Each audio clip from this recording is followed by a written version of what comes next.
যে প্রাইভেট সেক্টরে যে ইন্ডাস্ট্রিগুলো হয় সরকার এটা ভাবতে পারে কিনা যে প্রাইভেট সেক্টরে ইন্ডাস্ট্রিগুলোকে, যেহেতু সরকারের পাওয়ার সাপ্লাই অনেক ক্ষেত্রেই বেশি রিলায়েবল থাকছে না এবং এটাকে যেই পরিমাণ প্রজেক্টে ইনভেস্ট করা হয়েছে, যে পরিমাণ লোন আমাদেরকে পরিশোধ করতে হচ্ছে, অন্যান্য দিকের চাহিদাকে কমিয়ে রেখে এটা আসলে কতটুকুন সাস্টেইনেবল হবে, এটা যদি সরকার দীর্ঘমেয়াদে বিবেচনা করে তাহলে প্রাইভেট সেক্টরে যারা বড় বড় ইন্ডাস্ট্রি করছেন তাদেরকে এটা বলা যায় কিনা যে আপনারা রিনিউয়েবলের দিকে যান, সরকার সেখানে আপনাদেরকে ইনসেন্টিভ দিবে, যেটা আমরা KEPZ এ দেখেছি। এবং গত বছর যখন পাওয়ার সাপ্লাইয়ে মারাত্মক সমস্যা হচ্ছিল, বিকজ গ্লোবাল মার্কেট যখন খুব ভোলাটাইল হয়ে গেল,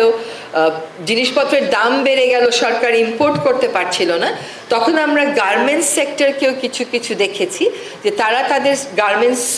ইন্ডাস্ট্রিগুলোকে রিনিউয়েবলের দিকে নিয়ে যাচ্ছে। সরকারের এইটাও একটা পলিসি হতে পারে কিনা যে এনার্জি ইন্টেন্সিভ ইন্ডাস্ট্রিগুলোতে সরকার রিনিউয়েবলের জন্য